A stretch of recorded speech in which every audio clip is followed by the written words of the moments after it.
and welcome to this very special edition of Motor City Realist. I had to get right in your face for this. This is the playoff episode, first time in Motor City Realist history, playoff edition. We'll talk a lot of things. Obviously, playoffs, Sam Laporta injury. We'll maybe talk a little bit about look at that first postseason episode popping up right there. Like I said, Look at we'll that touch on producer. Laporta. Hell Yes, yeah. yes, the producer from Rebecca from the back. Appreciate that. But I'm your host, Mike Brown. Obviously, this is my co-host, Zach Mack. Zach, a lot of things, exciting. We were worried after, I guess I shouldn't say we were worried because Dallas is kind of what we expected. The Minnesota game, I know you were sick, so you were able to watch a little bit by here and out. But here we are, rolling into the playoffs, home game.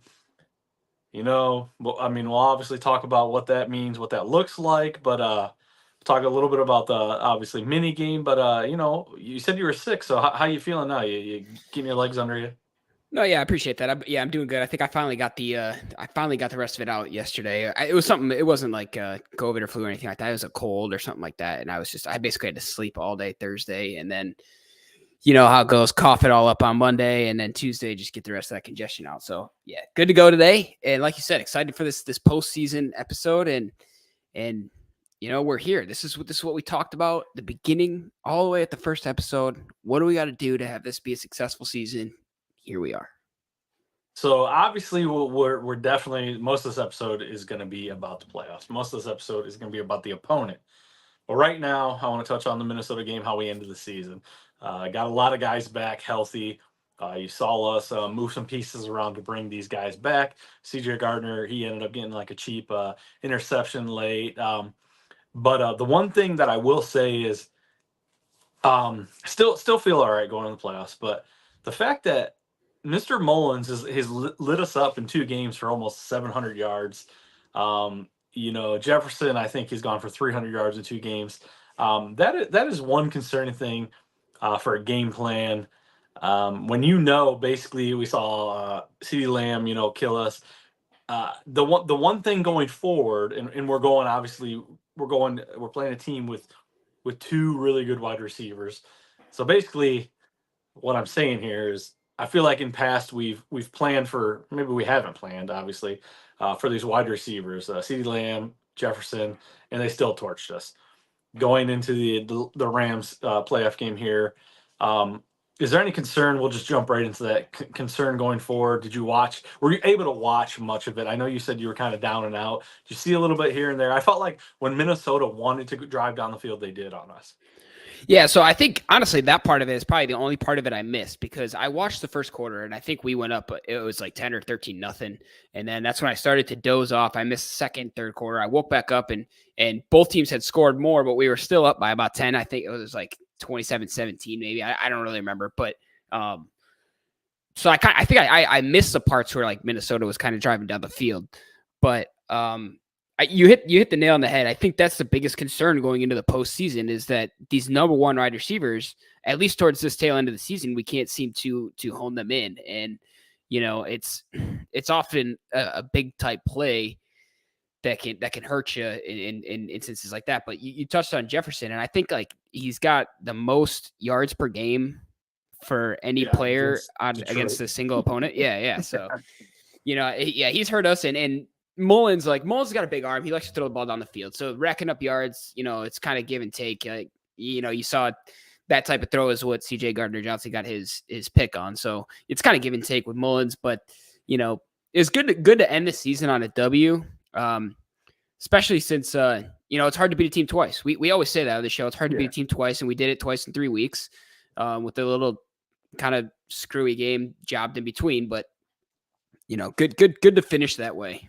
Yeah, and there was a slight early on feeling that the way Philly was getting thrown, that oh man, this game's getting away from Philly. Washington was hanging with the Cowboys early on. Yeah, I watched that. Wow, like are you really like? Could everything really align this year like that? But overall, still happy with it. But yeah, I feel like we played well. We got to get that right. I feel like we're rotating defensive players in there. The Laporta injury is big. Obviously, he set the rookie record. He's one of those guys outside of Amra that I mean, he's consistent. He's there. He's always, I don't feel like we have that position. We've got more. I mean, Brock Wright will probably be the next man up. Obviously you'll see him kind of run some routes, but we don't have a guy like that as far as tight end. There was rumblings about maybe we should sign Zach Ertz. Get him in here. Um, doesn't sound like we're going to do anything. We're just going to move forward. And as of late, I didn't see the update. They were still hoping maybe he could play, but I knew it was a long shot.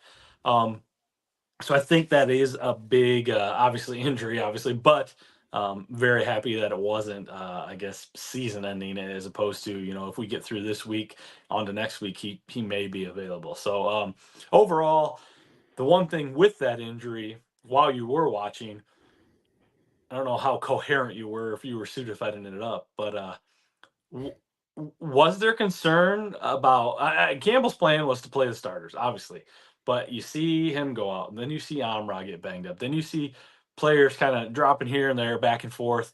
Obviously, I feel like at that point, I feel like when Amra, I don't know if you saw the footage, but the defensive player like put a knee into his chest and like lifted himself up off of Amra's chest, and then Khalif Raymond obviously twisted up his ankle pretty good. Um, Obviously, Jameson Williams stayed out from the previous week. He didn't play because of his ankle injury. Was there a point in the game that you were like kind of watching that you're like, okay, if people keep getting dinged here and there, whether they're going back and forth, you just wanted to see kind of like the second stringers go in there because really, what were we playing for? Yeah, it's you get to this point, and when those things, especially when those things happen, these questions always come out. It's like should we have played them?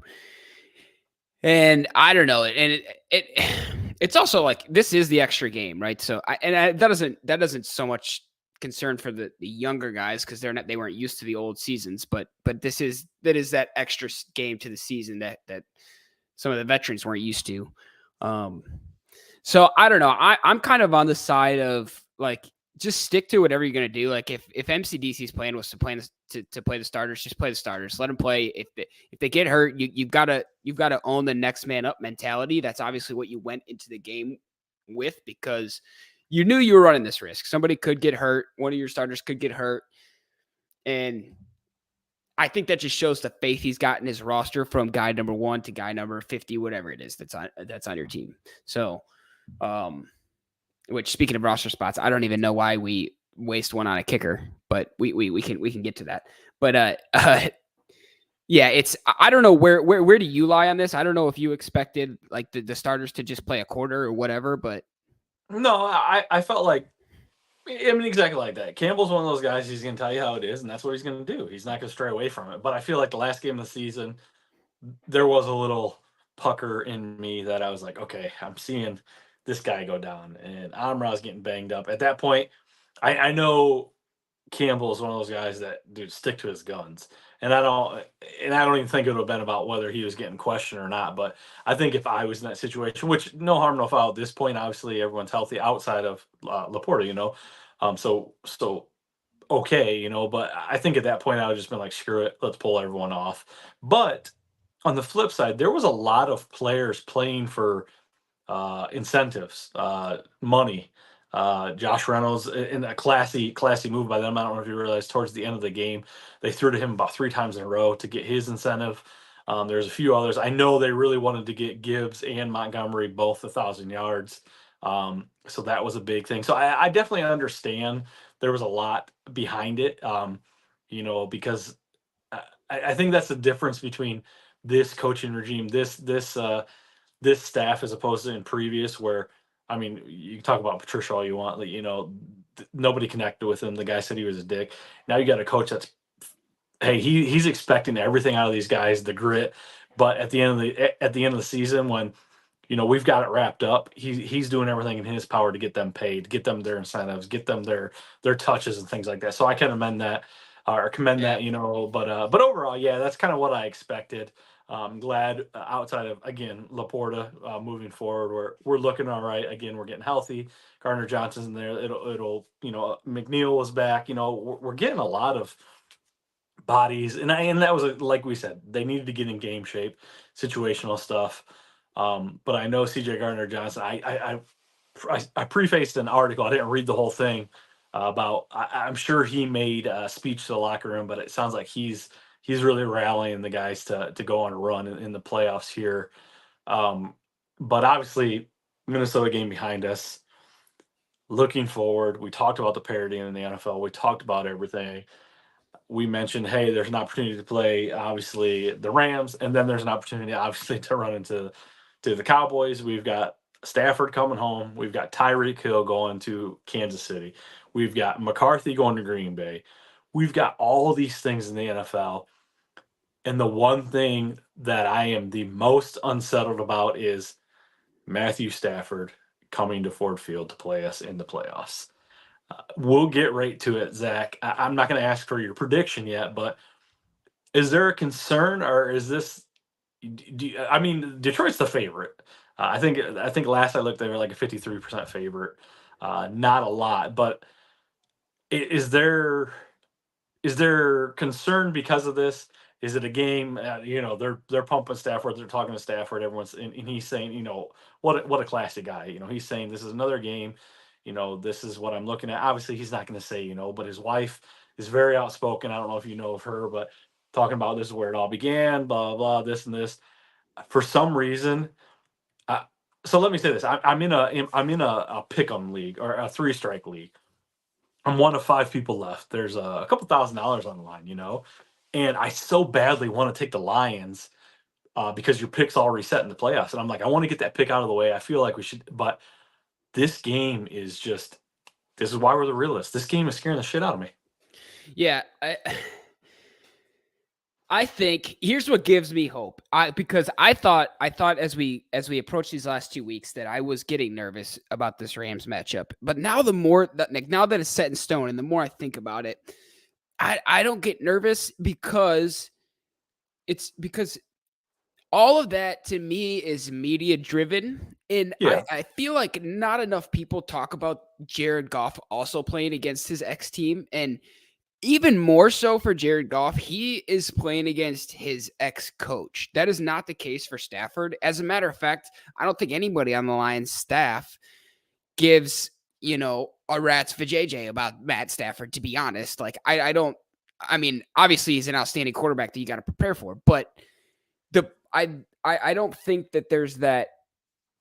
Our coaching staff is going to be very focused on winning this game, regardless if Matt Stafford is a quarterback or not, and that's what I believe. And that's what gives me hope for all of the drama and emotion being stripped away from this matchup. And that's a great point because I think of that too, because I was thinking like, okay, Stafford's going to come in. He's going to see all the way down to the parking lot attendant, to the security guards that are going to know him.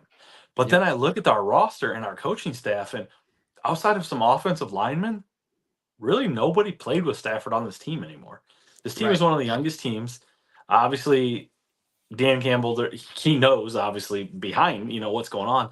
But I love the Goff point because I feel like even when we got him, we didn't know it was hard to part with Stafford. We got a king's ransom, but we were also taking on this Goff contract, and we thought maybe he'd be a 1-year bridge gap. And now we're talking about resigning him to some decent money. But that's a great point because I feel like not even because he's a Lion, the dude has won. He didn't win a Super Bowl, but he kind of got ran out of, the Rams organization. He's come here and he's done nothing but right.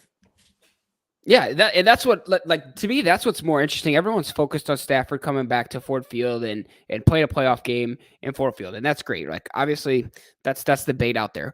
But I'm interested to see the pregame, if there's a handshake, if there's a conversation or anything at midfield or whatever between Goff and McVay, because Goff played under McVay, and if we remember the way that Goff went out, it's kind of dirty. Yeah, McVay would kind of like lost him and didn't have trust in him anymore, and that's ultimately why they decided to move on. And so you would think, them being professionals, right, McVay is going to be approaching Goff with like, hey, glad to see that you found success and glad to see you're doing well, good luck today, bud, whatever. But is that how Goff's going to feel towards McVay? I feel like that's where the story is, not so much. I mean, obviously good stuff, Stafford being here, and he loves Detroit. Detroit loves him. Everybody respects him. And to go off on another tangent about Stafford, and this is one thing that I appreciate. about Detroit fans. This is what makes me proud to be a Detroit fan, is that, Stafford was a polarizing figure at times as well, right? Some people wanted to move on from Stafford before we did, and and now to where we stand, and Goff threw for 25 plus touchdowns in back-to-back seasons, and that's something Stafford never did. But nobody here no Detroit Lion fan that I have ever heard says, look, I told you so. We moved on from Stafford and we're good now, right? Because they easily could say that. That's what they preach forever. We got to move on from Stafford. We got to move on from Stafford. And then we move on from Stafford and we're good, right? But everybody, it's almost unanimously known that Stafford was not the problem. And I think Detroit gives him so much respect because they could easily be like, look, we shooed you out of here and now we're good. See, it was your fault. But nobody does that.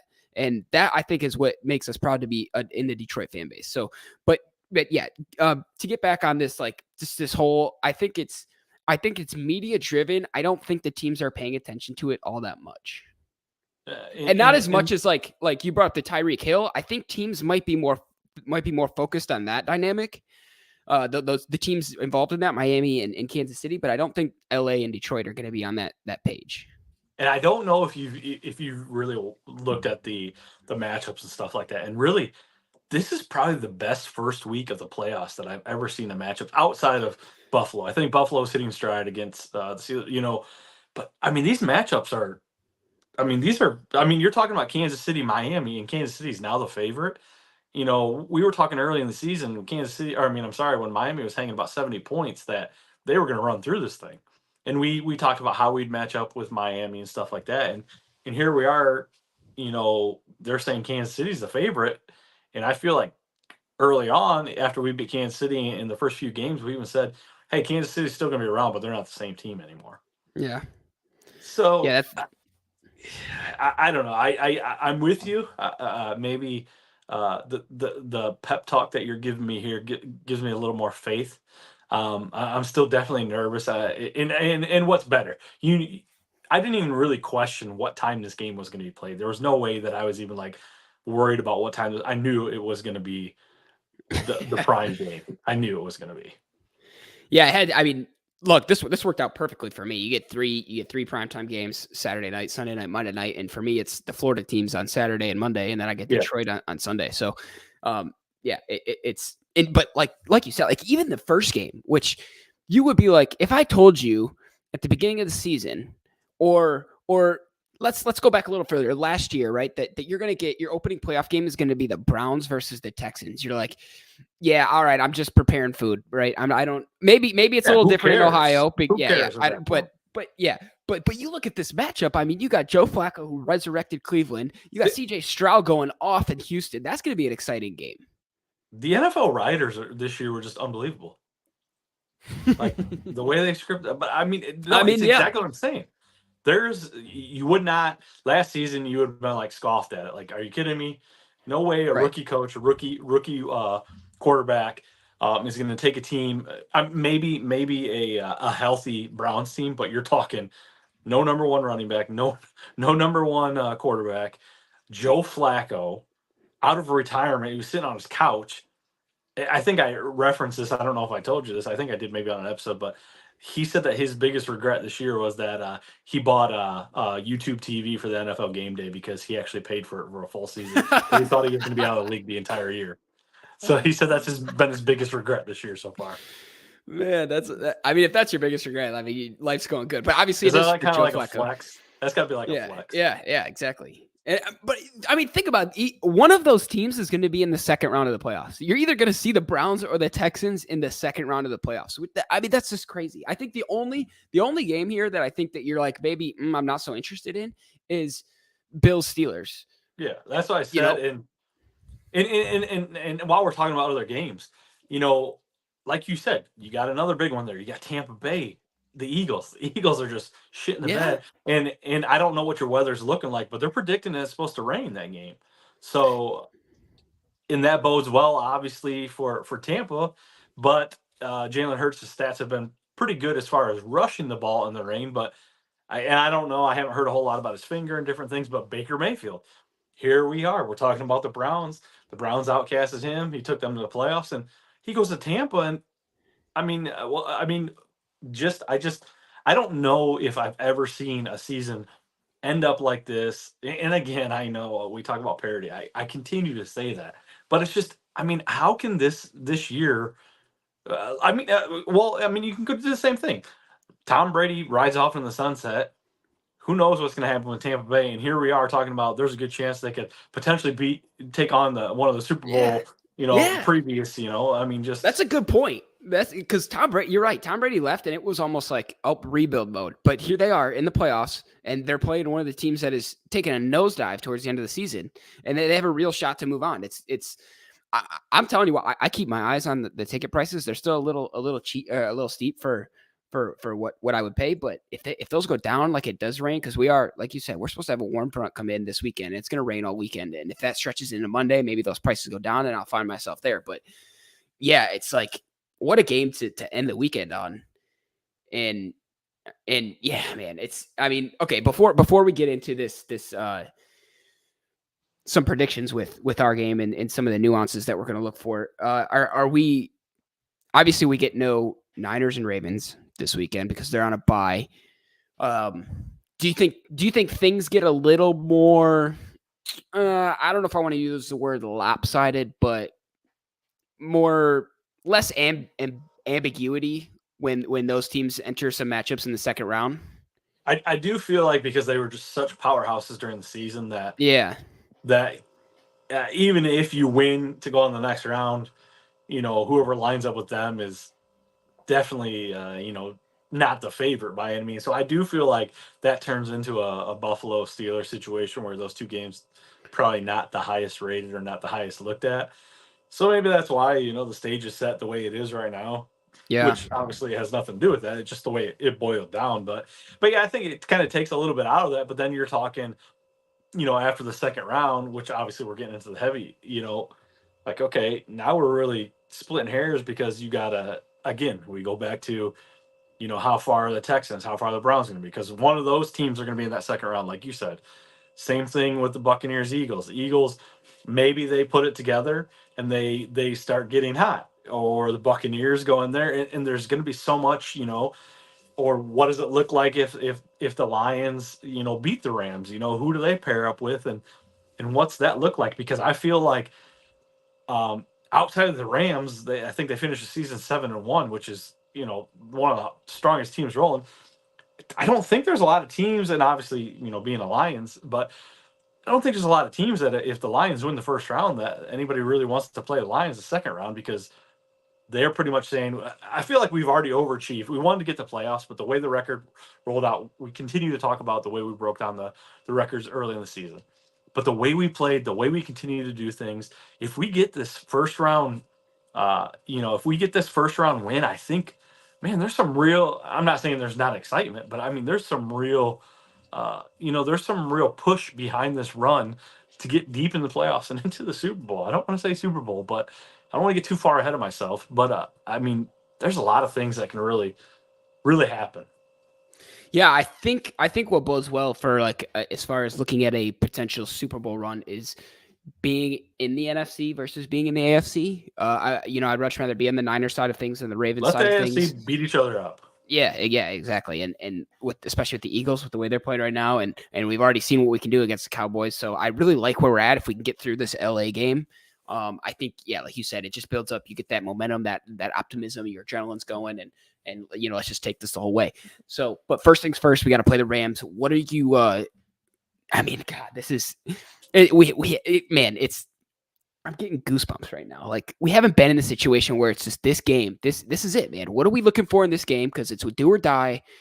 If we keep our season alive, what are you looking for Detroit to accomplish? I don't honestly, coming into this, I was thinking about that. I was like, I don't even know where I'm at. I'm on the fence, and I can't just say, oh, I'm not gonna make a pick. Obviously, I just feel like I just love the golf comment and the golf, and I hadn't been thinking of it like that.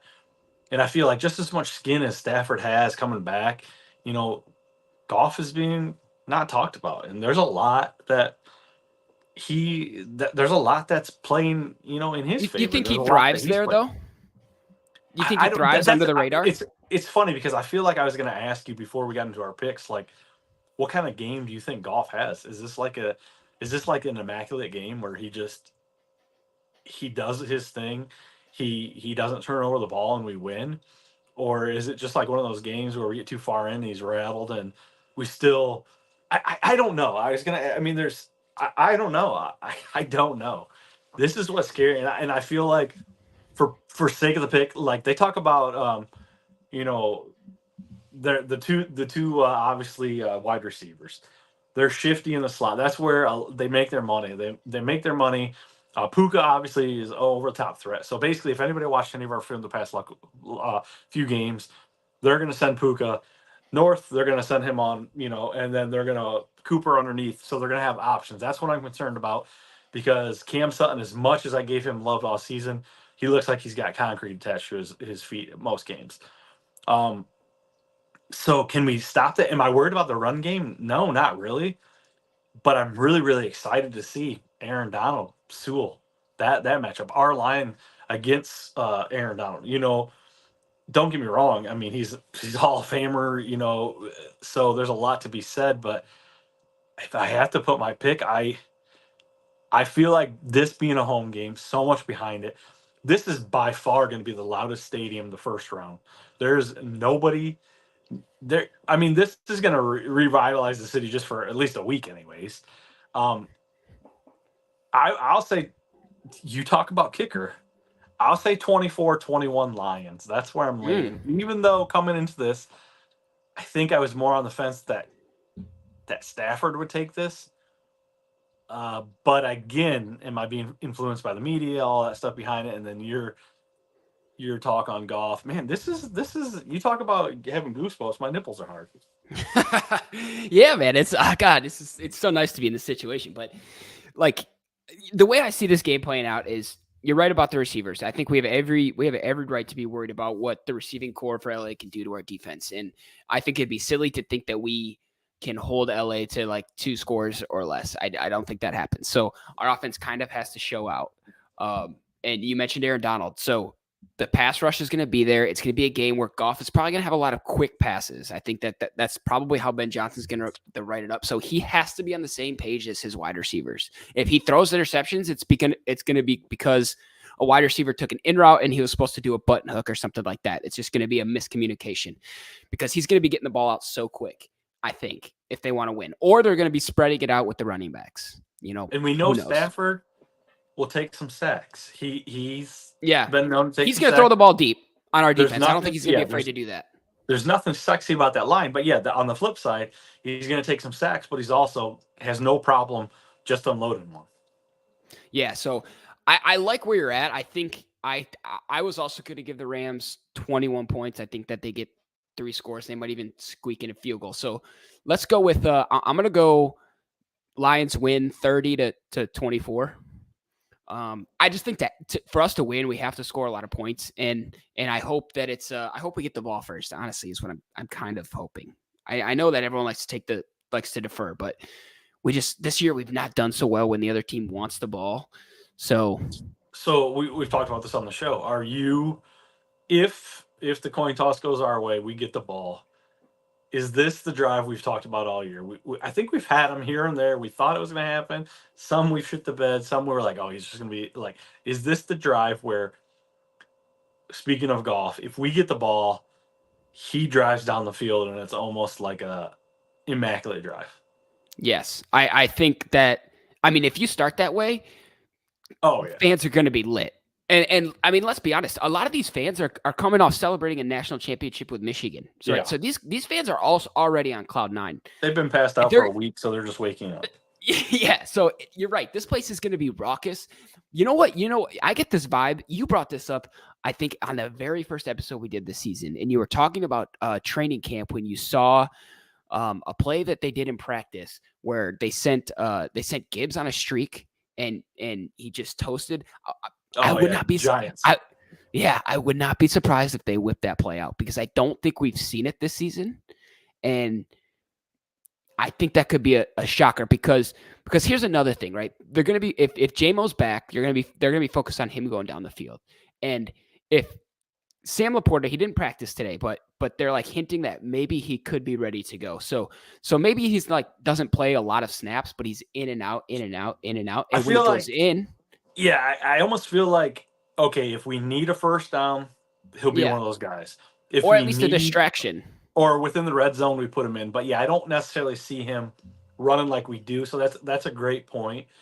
But do you have I talked about Sewell Donald. Do you have a player maybe flying because I've got a player that may be flying under the radar that I think could impact this game. Is there anybody in it could still be a big name, obviously. Is there a guy on either side that maybe you think stands out and maybe it could be, like I said, it could be a guy that has carried us all season. Do you think there's somebody that has a big game? I think my boy Gibbs. Gibbs. I know you're talking about Gibbs. I was just saying. Yeah, I think he's gonna like he's got this right. He's got this champion mentality.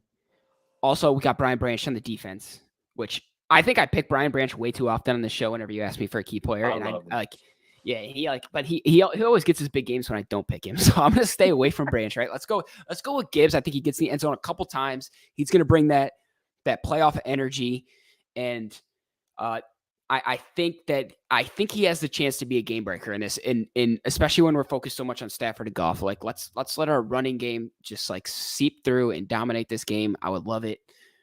I'm looking at Gibbs. Who are you looking at as far as I know you mentioned Sewell, but is there someone else that you're Well, I do. There's somebody, especially if Raymond's not playing. I think I'm not saying he's gonna have a huge game, but I think there's gonna be an impact play where Donovan Peoples-Jones is gonna. There's something that's gonna happen with Donovan Peoples-Jones. I feel like that trade, no big deal. We didn't give up a whole lot. He's played here and there. He's got some catches. I mean, he even had a catch last game that I think extended the chains and stuff like that. But I feel like there's something about him this week that is kind of alluring. But on the flip side, I do feel like I'm with you. The running backs, I love Gibbs, man. But I feel like as much as I wanted Gibbs to succeed this year and had him on my fantasy team, I feel like David Montgomery is going to propel this team this week. I feel like he's like running mad this year. He's I don't know. I don't know if this is like a best situation. I haven't heard a lot from him this year saying, if he loves being here, which look at that. Look at that. There we go. So Rebecca's on it. We need to get her raised. I dig it. But yeah, I'm thinking but I mean we've talked about this two-headed monster in this backfield. So what's better to I shouldn't say end this season, but to carry us over to the next round. We've got our picks in. We're gonna and you said, obviously we're gonna have to take some shots. But is this where we run right at Aaron Donald and just say, hey, it's kind of like they've done with Micah Parsons. You run right at him because then he overruns you, stuff like that. Yep. Those situations, just tire him out. You just gotta pound those guys, and I like the Gibbs, and I do like the kind of getting sneaky out of maybe a wheel route, something like that, lining up Gibbs outside and pairing them up on a defense, or a linebacker. But I like that. So both of us right here, we're on running backs. Let's go. Yeah, it would be so on brand. Like you said, these running backs carried us through a lot of this season, and I know Sam Laporta gets a lot of praise, and Amon-Ra St. Brown does what he does. But for all intents and purposes, these running backs, they open up our passing game, so it would only be right to ride their backs into the next round. So yeah, I think it'd be huge if we look for that. Do we want to make picks on all of the first round games? Just we don't need scores. We got some time. Really, I don't. Yeah, let's do it. I mean, maybe we can talk about the Red Wings a little later, but not a lot. I mean, I know they won out on the West Coast, but there we go. Back up to the backup. That's Nate Wynn. He's a Giants fan right there. So those of you guys that are tuning in, listening to the podcast, that we're also hop on the bandwagon for the postseason. So there we go. But yeah, I'm good. Let's get them up here, Zach. Let's throw them. All right, who you got? Who you got? Browns Texans first game. I feel like I should root for the Browns, but I just like watching the Texans. They're exciting. But for hometown's sake, I think the Browns. I don't know, man. Is this like Flacco? I just feel like yeah, man. This is why it's going to be a good game, right? Because you don't know. So I'm gonna lean towards the Browns, and I think that I'll take the Browns. I'm not gonna throw a score up there, but I'll just pick. Yeah. Yeah, I'm going Texans. I think same with you, man. Like I don't know, like Joe Flacco could just go out and just go nuts, right, and win the game. But I'm going with CJ Stroud in this situation. I just think, I think the Texans are exciting. I think they have a chance to be an electric team. So that's who I'm going with. I like it. I like Next, it. we got after that one, we've got the night game is Dolphins Chiefs. This is what surprises me outside of the weather situation. Like how is all of a sudden the Dolphins being slept on? Like Kansas City has squeaked by games. They haven't looked great. Travis Kelsey hasn't had a 100-yard game. I don't know how long. The Taylor Swift curse is in full fledged here. I gotta go with the Dolphins. Yeah, man. Whoops, I put the wrong one up there. Texas Browns. Yep, we got it. Yeah, this was Dolphins finished against the Bills to end the season, and that felt like NFL scriptwriters all over for me, right? Because Bills win that game so that the Dolphins could play the Chiefs and have this whole Tyreek Hill situation. I'm also going with the Dolphins. I just don't think that the Chiefs have it to make a run. I don't think this they have the firepower. Yeah, and they're running into such a dangerous team in the first round that I just think it just doesn't bode well. Ever since week one, when we showed them what they really were, they've struggled. Yeah, so who would have thought they were? Going into Sunday, first game, 1:00 game is the one that we are not so much worried about. But Bills Steelers. Look, Tomlin, you can never count Tomlin out, but Bills, I don't think there's much to say about it. I mean, maybe the story goes down in the Steelers for Tomlin, but I don't think it's happening. I think they've more so overachieved than the Browns. Yeah, and two cities, two cold weather cities. So you're not going to fool each other with the cold weather. Matter, yeah, Bills win. Then we got the whole Mike McCarthy playing the Packers. Cowboys, Packers in Dallas. What are your thoughts on this one? Green Bay's hitting their stride late, but there's too much going on with Dallas. I think Dallas is definitely going to be that team. Again, firepower kind of that would be a good matchup with the Dolphins, but I feel like Dallas for sure. Yeah, upset of the week for me. I'm going Packers in this game. Look, Cowboys 12-5 for the third straight season. Hats off to him. CeeDee Lamb, insane season. But give me Jordan Love. He found some new confidence in the second half of the season. Mike McCarthy's going to be too wrapped up in the emotions of this game playing Green Bay. Let's get Green Bay inside on this in Dallas. They don't have to worry about the cold weather. Yep. And give me Jordan Love. He's going to clutch up this game. I think Green Bay moves on to the second round. And I promise you, this is the most excited I've ever been about Green Bay in my life. But I was just going to say, and before we move on, we do have a lot of Aaron Rodgers hate, and I don't know if you've been following Aaron Rodgers in the past week or two, and he's pretty much proven to be what we always say. Pat McAfee came out today and pretty much said, "Hey, Pat, Aaron Rodgers is a Hall of Famer, blah, blah, blah, but I'm glad he's no longer on our show on Wednesday because of the shit he says." But Jordan Love, man, did you expect this from Jordan Love? No, I didn't. Well, okay. Well, honestly, this season I didn't. When he broke into, or when he was getting drafted, I was super high on this guy. I was too, and it was like same situation with Rodgers. He was going to take a bit. Yeah. I always thought he had this potential, but just to see him grow in the confidence, I think it's. I know he's older than CJ Stroud, but it's almost I see him in the same light. Like you're young guys and you're taking control. You have this this is a confidence that I don't think like Justin Fields has even gotten to yet. Like Justin Fields has become a better player than he was when he was drafted, but I don't think he has that confidence to lead a team to victory. And it's just crazy to see like the progression of Jordan Love over the season. Absolutely, good point there. The night game we already talked about. That's our boys. We're both going with the Lions. Let's go Lions. That one's easy. And then Monday night. We only got one game on Monday. Eagles coming down to Tampa. Who are you picking in that one?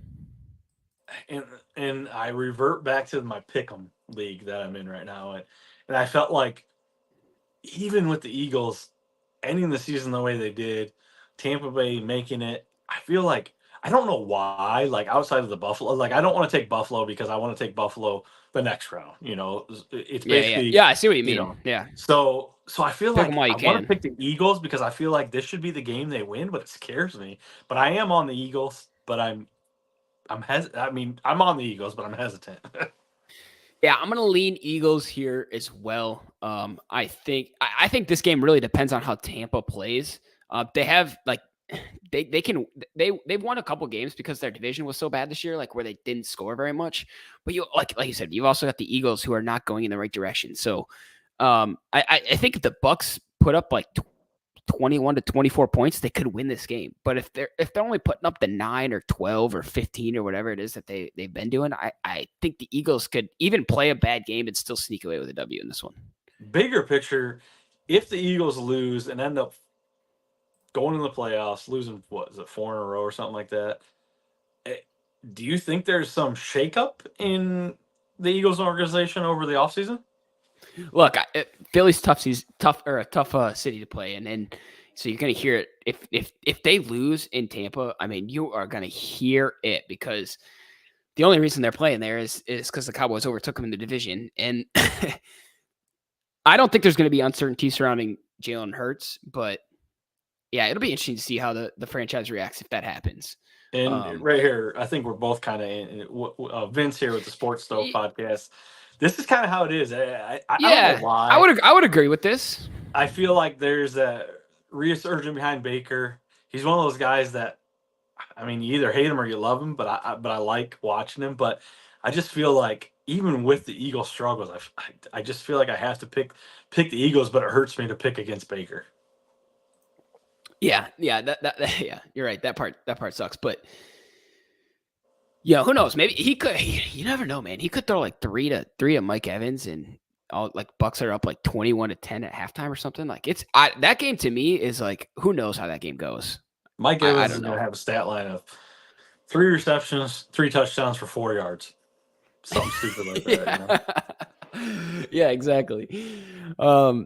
All right, so that unless you got anything more to say about the old National Football League. No, I'm good there. I don't, man. Whew, I'm getting here. I don't know if you have any Red Wings update. Yeah. I know we had the West I just want to Coast. give it just the people a quick update because we were watching that West Coast. We swept the West Coast. I think it's only like the third or fourth time we've done that in like 30 or 40 years. So Yeah. that was huge. Going to get back on track. Another game tomorrow, so we'll see how they do next week. But yeah, that was huge. Needed that to build momentum going into the rest of the year. And Pistons update. We should have the drop. Wah, wah, wah. One of those. Nothing to talk about. Although I do see them in a lot of trade conversation. I think at this point they got to do something. They gotta mix it up. So they're gonna make some kind of trade, but who knows? Yeah, they'll be 2024 in-season tournament champs. That's what we're looking forward to for the Pistons next season. Yeah, well, beginning of next season. And it's funny you said that because I think we talked about what the Lakers and stuff like that. I looked at it and I was like, what is this? Like I looked at like the standings, the schedule, and it said and I had never even heard of anything like this. So I don't even know. And maybe it just shows I'm not the biggest basketball fan in the world. So I mean, I guess whatever. So yeah. Well, that's about it. I mean, we did have a national championship. I don't know if you watched it. To me, it looked like Michigan was in control the whole time. It looked like, as a matter of fact, it looked like they took their foot off the gas in the middle of the game just so that the people wouldn't turn the TV off. I think they phoned down the camera. Like, here's what I'll say about the game is obviously being a Big Ten guy, Ohio State guy, dude. There's a lot of those real deep Ohio State slappies that are like, oh, you'll never root for Michigan. You'll lose so much respect. Maurice Claret came out and said he was rooting for Michigan, and Ohio State just jumped all over. I'm like, come on, pump the brakes. But he made a good point. This is how us Ohio State fans, and yes, this is again for those of you just tuning in. Obviously, Detroit through and through from a professional standpoint, but college, I've always been an Ohio State fan. He made a good point. So basically, Ryan Day's on a chopping block this year. Really, the only way Ryan Day can revitalize his career is you've got Michigan coming off a national championship. You're gonna play Michigan again. There's a chance you could play them 2 or 3 times. The way things are gonna shake up this new year. You got to beat them coming off a national championship. But Michigan's got an extremely tough schedule next year, or I should say this year. In 2024, I think they got USC, a couple other teams early on. So either way, this is the best outlook, I guess. You want Michigan to win Big Ten, get the national championship. Then when Ohio State finally has that opportunity to play, say, "Oh, we knocked out the national champion." I don't know, but I guess that's how I'm looking at it. But no, overall, great game by Michigan. They, say what you want. They whether they did things you didn't like, whether you wanted to make fun of them. Hey, they still won, but. Uh, It'll be interesting because I think Harbaugh's on his jet right now. He's out of town, so he's gone. Yeah. I don't think he wants to mess anymore with those college, those rules and all that. But I saw they asked Tom Izzo if he was going to root for Michigan, and he said he's like, I'm just glad a Big Ten team is going to win it because Washington's joining the Big Ten next year. Yeah, so either way. So he didn't really say he was rooting for Michigan, but I don't think he was rooting for Michigan. But anyways, I thought that was funny, and I think Michigan and Washington they play each other next year again, so that'll be interesting too. But I think that's you got any roundtable that you want to talk about? Or I feel like we covered it all. We were talking about the NFL. We strayed away, not solely obviously from Detroit, but we covered a little bit of tidbits here and there. So I'm happy with it. We're good. I don't have to roundtable anything. Awesome. Then let's come on, guys. Let's just everybody gear up. Let's get this W. If you're going to the game, if you're a realist and you're going to the game, please join us on the next episode. Throw some comments in. Let us know what it was like. But we're gonna be watching on TV. I can't wait. I had a dream that I cried on this episode, so I'm glad I didn't cry. So nice. Some dreams aren't meant to come true, right? Yeah. So I mean that's where I feel. So 24-21. Detroit on to the second round. All right, so everybody that joined and commented on the live, we appreciate y'all. Hope y'all will stick around for the. Hopefully, we have another episode. We like these postseasons. This is our first postseason episode. We like these. Let's do another one. Let's get this W. And for everyone, regardless, but we're gonna win, so we'll have something to talk about. And for everyone tuning in on the podcast, of course, we appreciate y'all for giving us a download and a listen. Tell your friends and become a realist today. It's free. We don't ask for any monthly payments, so it's really cool, guys. Yeah, so let's go Lions. I can't believe we're here. I've spent my whole life waiting for this. Let's take home this W. And everybody just enjoy your week. Have a safe week, and again, manifest a win, please. If I can make anything clear, manifest a win.